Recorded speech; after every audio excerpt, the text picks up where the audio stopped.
So what I'm talking about is the new Pokemon TCG Pocket that came out on mobile. I found out about it. I remember seeing it when they announced it and when they were talking about it before it was even like announced on what it would be. So it's when I looked at the article, it said the numbers that it was doing, like money wise. So they were talking about it was making like $3 million a day, which is insane. And how like people were spending a bunch of money on it. And the way that the article made it seem, they made it seem like it was literally just opening packs of Pokemon cards to then just have a collection, like a virtual collection. I thought that was all it was. So I was like, why would people spend money? That doesn't make sense. So I went to the App Store, I downloaded it, created an account, and went through and was like, I gotta figure out what's going on here. So when you first create your account and you start out, they offer you so much. It's insane. Like, you create your account, they run you through tutorials, they give you rewards for the tutorials. You open packs. They have 3 different packs. They have Charizard packs, they have Mewtwo packs, and they have Pikachu packs. Now, going into it, I went in completely blind. So it was nice going into something blind and not knowing anything about it. But it was also, it kind of sucked because going into something like this blind, you don't know like how to efficiently open the right packs or use your like in-game currency the correct way and stuff like that. So the way they have it set up is if you open the Charizard packs, like the chase card is Charizard EX. In the Mewtwo packs, the chase card is Mewtwo EX, and in the Pikachu packs, the Pikachu EX is like the chase card. I think I interpreted this wrong. So they have different cards that you open in packs. Like the Charizard packs, you open Moltres as well. In the Mewtwo packs, it's Articuno, and in the Pikachu packs, it's Zapdos. So, like, knowing what packs to open to get the cards that you need to build decks is helpful. A thing that I'm probably going to bounce... I'm trying to, like, keep structure here with how I talk about this, because I don't want to bounce all over the place. What I like about it... So I like... I like the 3-pack thing, because if you look at it from a standpoint of, like, I need X card. So it, like, you can click on the cards that you need and find out what packs they're in. So if you're like, I'm chasing this card, I need this card, so these are the packs that I'm going to open. You're not just opening a pack that reduces your chance because there's more in it that you can open. So it's kind of nice in that regard. And as you open packs, you get what's called pack points. So every pack you open, I think you get 5 pack points. With the pack points, you can craft cards, which is very key when you're creating a game that has like a meta game. So if you're building a competitive deck and you need one of the trainer cards, rather than having to open packs until you open that trainer card, you can instead just go to your pack, where your pack points are, find the trainer card, and craft it if you have enough pack points, which usually you will. Or you can craft, the Pokemon that you need. So that's really nice. One thing I wish Magic would do is that, because, God, it's terrible when you need like wild cards in Magic. It's the worst. But I hate that. So the thing that excited me when you were telling me about this was the idea of like an electronic adaptation of exactly what we had when we were kids with Pokemon cards. So it's It's kind of, it's like a, I don't want to hear kind of. it has that feel, very much I so. don't care about feel. I want that. I want literally, when I was a kid, like I don't want to be able to craft my cards from other shit. I want to have to go and like just like freaking hustle until I get a Charizard. I mean, you can do that if you have the money to do that. Right, but other people have the option to craft the shit, so I'm at a disadvantage if I choose to do that. Also, like, make it just like it is in real life. Like, you have a pack. You have to make it like, you have to make it make sense for, especially if you have like people that want to build the competitive decks and play against these competitive decks and play in tournaments and stuff like that. There are tournaments on this damn game?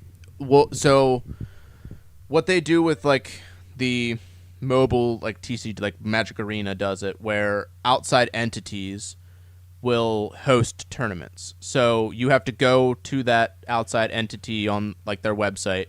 You sign up for it, and what you do is like in TCG Pocket, you play your opponent. You invite your opponent via private match. You play. You screenshot like your victory screen, like to prove that you are in fact the person that won or in fact the person that lost. You send your results, and then you go to the next round and who you're playing, and then I haven't looked into like the structure of how like what they reward you. Hold up. Is there an app or a website that handles this stuff yet? There's websites that do, yeah, a lot of them. Okay. They do multiple like TCG stuff, like Magic Arena and everything. Okay. And they have a Pokemon, like they have the Pokemon game, like the full game, on like an app as well. You ruined my thunder. So when you create your account, they give you a lot of things to do. They have daily quests. They have missions that you can accomplish. So they tell you how to play the game. They lead you through like the tutorial. You get what's called hourglasses. So you get Pikachu hourglasses, and then you get Wonder hourglasses. And then you get shop tickets and stuff like that. So your shop tickets you can use in the shop to purchase hourglasses. You can purchase promo trainer cards, which the way they set it up is the trainer cards are the ones that are the key ones, and they're cheap enough. You get these tickets from people thanking you after you play them in a battle or you do a wonder pick. So it's very convenient because they are like the trainers that you need to have a competitive deck. When are we going to get like a trading card game that doesn't have 5,000 fucking little features and rules to deal with? So at first I was like, dude, this is so much stuff, but it's actually like it all makes sense. Well, I get it. It makes sense. I'm glad it makes sense. That means it's a good game. That doesn't mean it's not a lot. Like those are not mutually exclusive. So you get the Pikachu hourglasses, and you can use those to reset your pack timer. So you get free packs each day. So you get one pack a day, or one pack a day, or two packs a day for free on a timer. Fulfill your ration. You can use the hourglasses that you get to reset that timer, and you get to open a pack. So you can buy these hourglass things with your shop tickets to then open more packs to try and get cards. And you get a lot of rewards right off the bat. Like you're opening packs, you're meeting the requirements, you're getting rewarded for it. You're doing they have solo battles where you're playing against a AI, and when you win, you get rewards. So there's a lot of they're rewarding you a lot. They're bringing you in. You're opening packs. Everything's great. And then after you do all of that, that's when you're really into it. Oh, that was not really into it yet. Well, I that's like the honeymoon phase. Oh, great. So now you're in the real game. Like, you've spent the day doing the intro stuff, and now you're in day 2, and the rewarding is a lot less. A lot less. So you get very little. So you're not getting as many hourglasses to open more packs. You're kind of at a standstill. You have to just wait. You can grind experience and level up your account. You can play against friends. You can do wonder picks, which wonder picks are people that open packs. You can see what they opened. You can use your wonder points to have a chance at any of the cards that are in that pack. So they turn over, they scatter, and then you have to pick one, and you have a chance of hitting like a rare card, or you have a chance of hitting actual garbage. Can you spend money? For what? For wonder picks? For anything. Well, yeah. Of course. So if you want to spend money in the game, they have Pokegold. Pokegold can be used to reset your pack timers.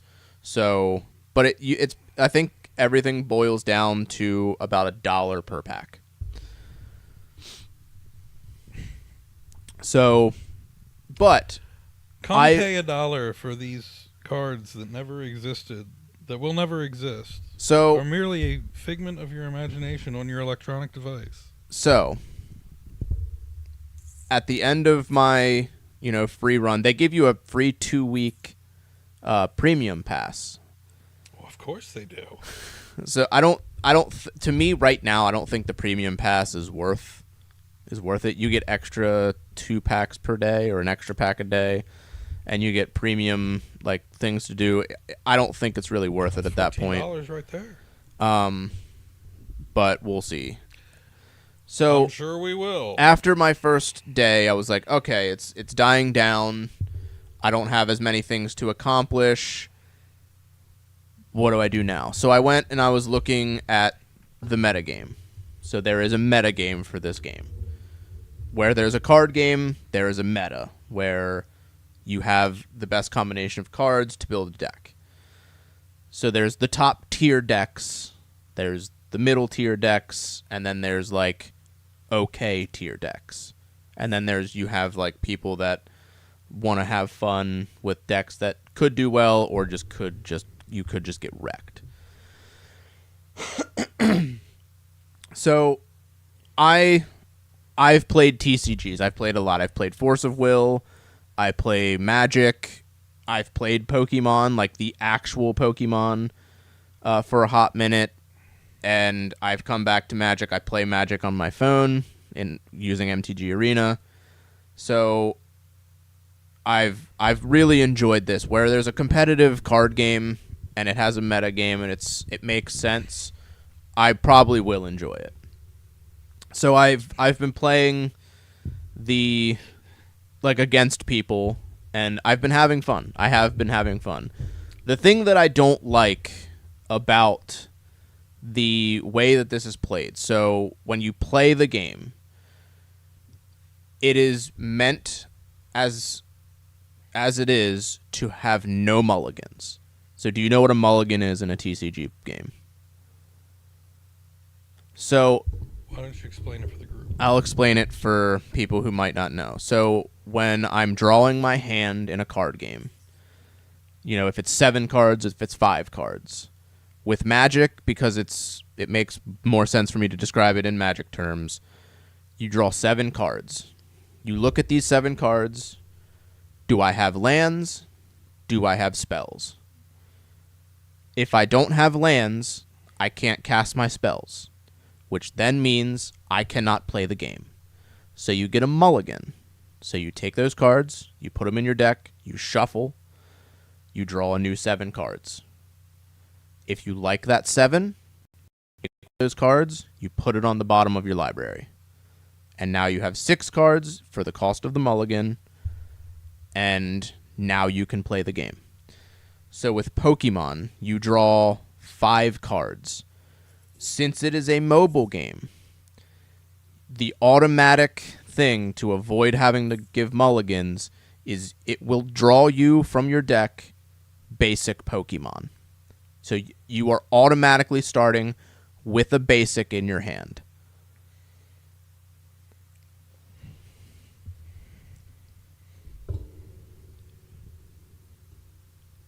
You mean to tell me that on the draw, it selectively chooses at least one of your cards based on criteria? Yes. False. So, fuck that shit. So, you can start the game with 2 basics, you can start the game with 3 basics. Whatever, you are automatically going to have at least 1 basic in your opening hand. Mm-hmm.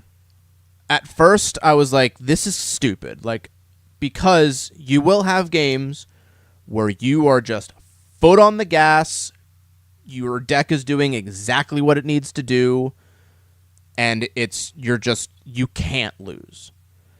Then there are starts where you are just flailing because you had the card that you needed, but all the rest of your cards are fucking terrible and not what you need at the time. So it's very swingy. Like, you can dig yourself out because there are efficiency. There are things that you can thin your deck. You can play trainers where you can find a basic Pokemon. You can draw 2 cards. You can, there are different ways that you can go about like thinning out your deck, which is very important in a TCG. So you start the game with at least 1 Pokemon. You have 5 cards. So you put that basic in play, and you then play the game. You have support trainers where you can play 1 per turn, and you have regular trainers where you can play as many as you want. So you know how in the original Pokemon TCG, your energy was part of your deck. Yes. In this, it generates the energy, so you get at least 1 per turn. I fucking hate this automatically. game. So, no. That one makes sense. Nope. I actually like the way that goes because it eliminates the variance in your draw. So most of your draws are going to be, well, I'd say a percentage of your draws are going to be live draws. They're going to be a card that you can play. Sometimes, like, depending on how your start is, they are dead cards, and you're just flailing. Can you trade cards? There is going to be a trade feature. It's not. Whoa. Did you say gonna? It's not available yet, but there will be. So that's the basics of how to play the game. But so you have the meta decks. You have Pikachu EX. You have Mewtwo EX as the top 2 decks. You just discovered this game? Yes, the top. You realize that you've spent much too much time reading about it, right? So the top tier decks, those are the top 2. Then the other competitive decks are Charizard EX, Marowak EX, Blaine Aggro, Blastoise EX, Articuno Lapras EX. Like, there's a lot of like decks that are relatively competitive. So you get 3 points. So if you knock out an EX Pokemon, you get 2 points. If you knock out a non-EX Pokemon, you get 1 point. The first player to get 3 points wins the match. So you don't have drawing the prizes like you do in the actual trading card game. This one you just get points. So it's getting further and further from what I said. So it's really fun. I've enjoyed playing it. I don't doubt that. It's a good game. I never feel like I can't win with like one of the competitive decks. Like, there's never a point where I'm like, this is out of reach. How many decks do you have? I have a good bit. I have at least 3 or 4 competitive decks. Hold up. So we need to switch focus here. You told me you just started playing this. So I have this many decks. It hasn't been this long. I have not spent money on this game. I had these decks pretty much at the end of like opening your packs, like when the game starts to slow down, where you're not getting as much reward. I see. So, how much time have you spent on this game? I've been playing it for 3 days, 4 days. Oh, how much time? I mean, I'll sit in my recliner while we're watching TV, and that's what I'll be playing. Like, it's a mobile game. You have all the time in the world to play a mobile game. Are we talking 4 hours? 14 hours? 24 hours? If I had to guess, I'd say at least 12 hours. At least. That's not bad. I mean, I'm not saying it might be more, but and please don't feel like I'm like reaching out there to be no, like, because oh, like you have no life. The cool thing about having access to something like this, like the matches don't take long. The matches take like 10 minutes. What the fuck? Yeah. I don't want to spend 10 minutes on my phone with one match. Some of them don't even last 10 minutes. It better last like 60 seconds. Yeah, that's way too short for a card game. I'm kidding. That was a joke.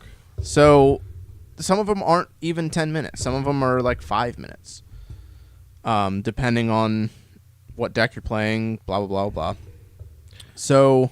See, if they... I'm sorry. I have to say this. The way that game is set up, mm-hmm. if they had taken a game pigeon type approach and embedded it into iMessaging, where the game was asynchronous and you didn't actually have to actively be like back and forth right in the app, I think that would have been brilliant. That would have been so terrible. Why? Because it's a game where you have to make, like, there's a lot of decisions that you have to make. Right, but like giving people unlimited time to think about their decisions would make the game terrible. You think that embedding it in iMessages it'd be terrible. Okay. Be terrible. This is a game where you have, if I'm playing against somebody, it gives me like 60 seconds to make a decision on what I want to do. Like there's ways like, okay, do I want to play this Sabrina to make them change their active Pokemon so I can knock it out? Do I want to do that? Do I want to retreat my Pokemon so it doesn't get knocked out? There's so many decisions do I want to boost my damage? How do I want to attack? How do I want to build my bench? How do I want to, how am I supposed to win? Like, what is my game plan here? So I think the point that you're getting at is that if you do it asynchronously, people can have too much time to make their decisions. You have too much time to make your decisions, and playing it in real time makes you react to what your opponent is doing in real time. Okay, so let me context it this way. In the iMessages, you open it. You play Game Pigeon, right? No. Okay. Well, we're going to fix that quick. Nope. But, no, we will. Mm-mm. We most certainly will. Mm-mm. Oh, we will. Mm-mm. I won't come back. Bye. Bye. Anyway, in the iMessages, you can set it up so that they open it and, it pulls up everything. Mm-hmm. At that point, a timer starts. You cannot do anything but make your move. Mm-hmm. You close it, you forfeit that game if you don't make a move. So that effectively does exactly what you're saying, where you're forcing them to act on their opponent right away without time to just sit on it. So how long do you, if I make a move and I do what I need to do and then I close it out, how long do you have until you can make your move? So that's the glory of it. When you make your move and do that, it sends it to me, right? Mm-hmm. And I get a text message or an iMessage that says, hey, it's your turn. I don't know anything about what you did until I open it up. And then when I open that up, that starts my timer. I get 60 seconds to do whatever I need to do, and then it flips back to you. And the only reason I'm saying this way, you can still do it within the app. You could absolutely, have both modes if you wanted to. But I think that once you get to that 10-minute point for something like that, there are some people where they're like, yeah, I really want to do this. I can't sit down for 10 minutes at a time and just, go through these matches. So if you introduce the ability to do it asynchronously, maybe you expand it. I don't think, like, the beauty of playing like these kinds of TCGs, like where you're constantly thinking like, okay, you're trying to predict what your opponent might have in their hand. You're trying to, you're playing against a Charizard EX deck. You know what they're doing. They're supposed to put their Moltres into play. They have their Charmanders on the bench. They use their one energy attack with the Moltres to build up your Charmander on the bench so that when you evolve it into Charizard, you then switch it out and it's one hit kill everything. So because Charizard's attack is you discard 2 energies that are attached to it.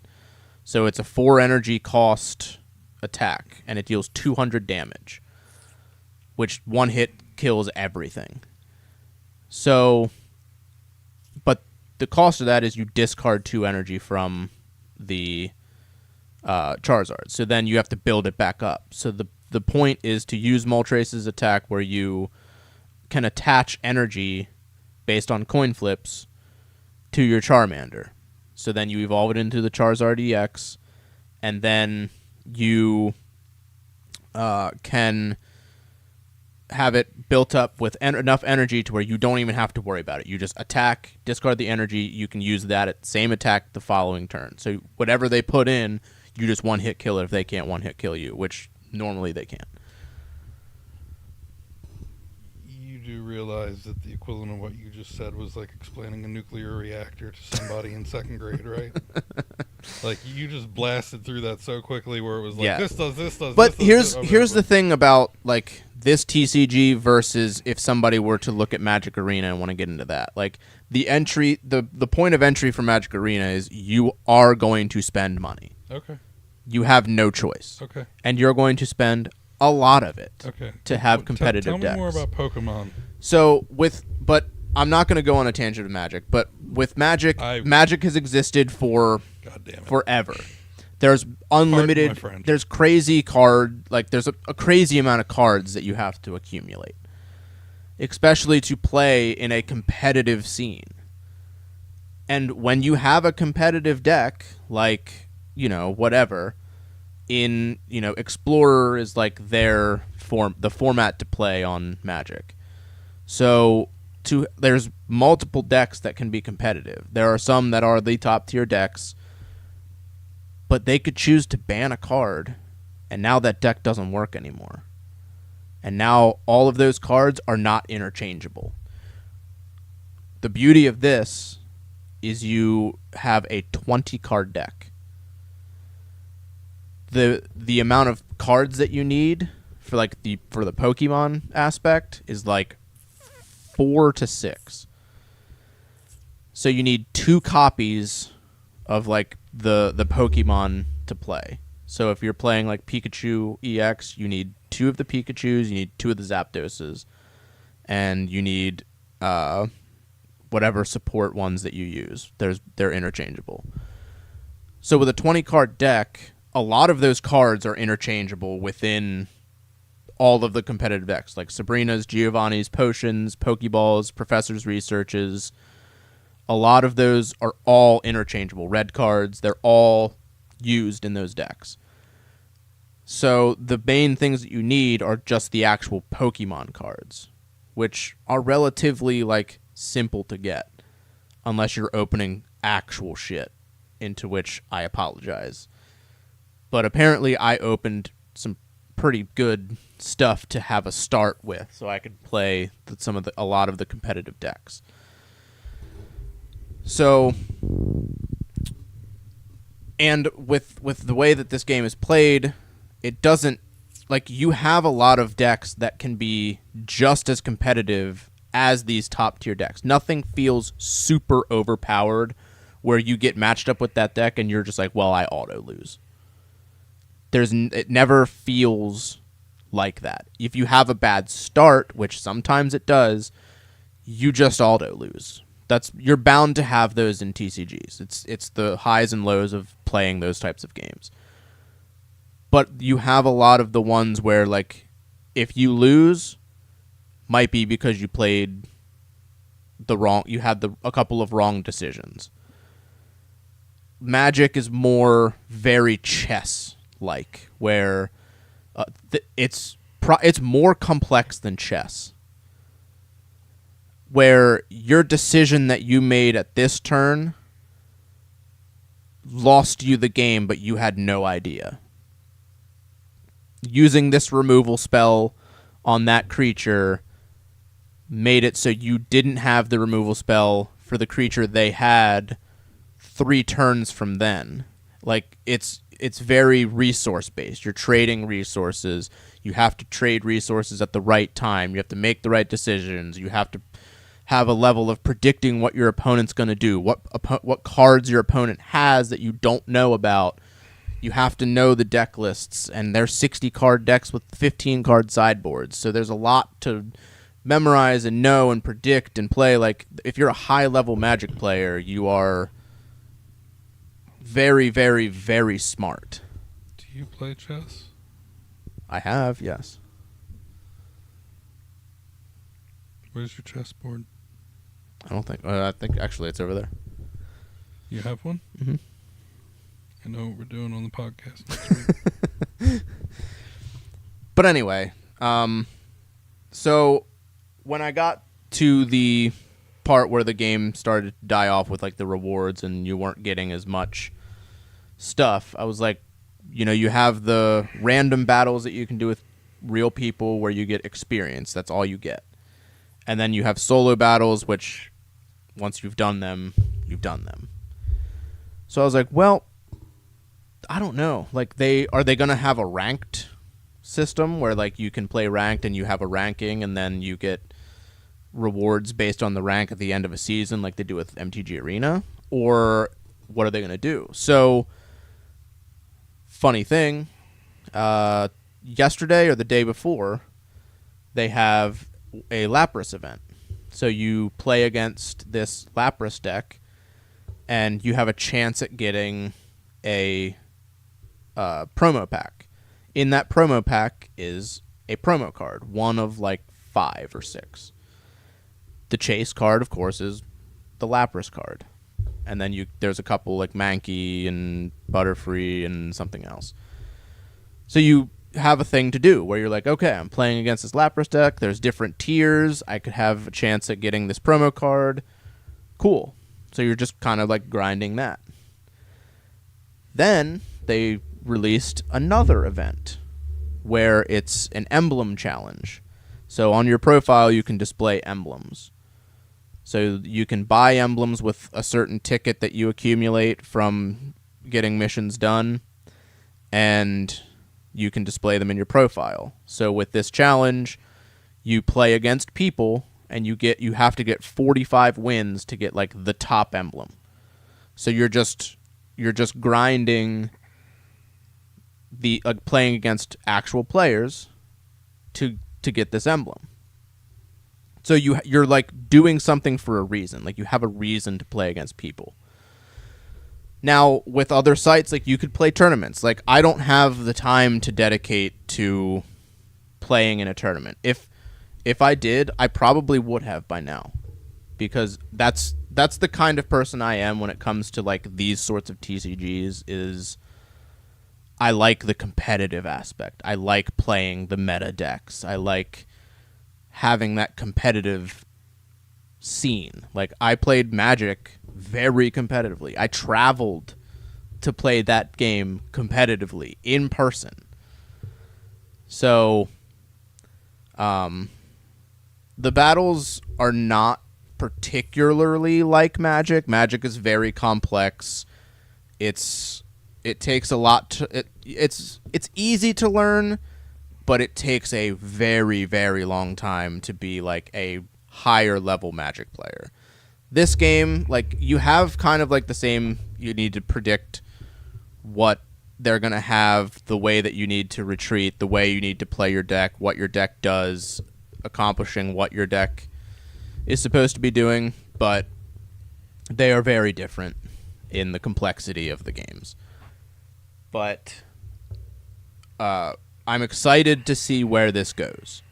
I'm excited to see if they add a ranked. I'm excited to see when they add new sets. You know, are they going to have, like, when I played the Pokemon TCG, like the real one, the paper one, the one where you have 5 bench spaces and stuff, like, when you were playing a deck, you were doing a lot of things on turn 1. Like, you were playing support cards where you were shuffling your hand into your deck, drawing a whole new hand of cards, you were drawing more cards, you were using cards to skip evolutions so that you could go straight to your heavy hitter. You had energy ramp stuff. It's crazy. Are they going to introduce that kind of stuff to this, or are they going to keep it kind of like simple but powerful? Because that's what this is. It's simple gameplay, but you can do powerful stuff. Like, there's a lot of ways to cheat energy, like the Moltres in the Charizard deck. You have a 1 energy attack with Moltres. You flip 3 coins. If you get 3 heads, you get to put 3 energy on your benched Pokemon. That's huge in that game. There's a Misty trainer where you flip a coin until you get a Tails. If you get 20 heads, you put 20 water energy on any of your Pokemon, which is insane. Cheating that kind of stuff is insane in this game. However, it's coin based. So you could be like, I'm using this Misty, I could get rewarded, or I could just get soul crushed every time. I've played against people where they've been like, Misty, and they flip the first coin and it's Tails, so they get nothing. And that kind of ruins your turn because you're like, cool, I don't get to cheat anything out. Same with the Charizard deck. If you flip the coin and it's Tails, Tails, Tails, you're just like, well, fuck me, I can't do anything. This is great. There are those soul-crushing moments. You have that in Magic where you will get soul-crushed. But that's playing a TCG. I'm excited where it's going to go. I'm excited to see, if it stays relevant, if it dies off. How are they going to, keep it relevant? Is it going to build a more competitive scene? Are they going to introduce it into the real TCG world where they have like the world championship tournaments and they have a pocket style tournaments? Are they going to allow tournaments? Are they going to run tournaments within the app? I'm a TCG guy. It shows. As much as I don't want to be a TCG guy. You don't? I'm a TCG guy. You don't? We can get you out of that. Sometimes I hate it. I can get you out of that. You can't. I can. It's dude, I've taken breaks from playing Magic where I was like, I can't play this game anymore. Like, it's just too much. And then I'm like, man, I really want to play Magic. Or like I'll see something about Magic and I'm just like, I will be completely honest with you. I've maybe seen you nerd out like that twice.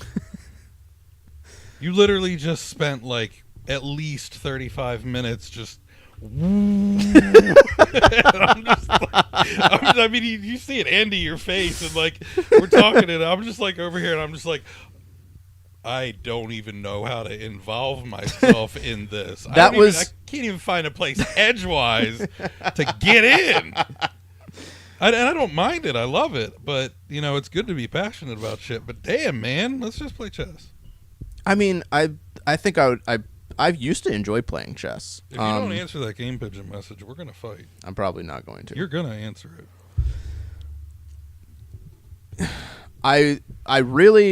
Here's another thing I'm curious about too is like, I know with some of the cards like in the game.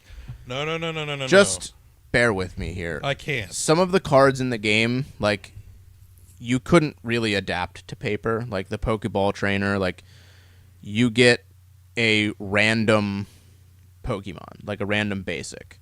There's no real way to do that in paper. Like there's no way to pull a random basic out of your deck. Sure there is. How? Make it a separate deck. Nah, that gets really convoluted. Does it? I really am always playing Pokemon or Magic.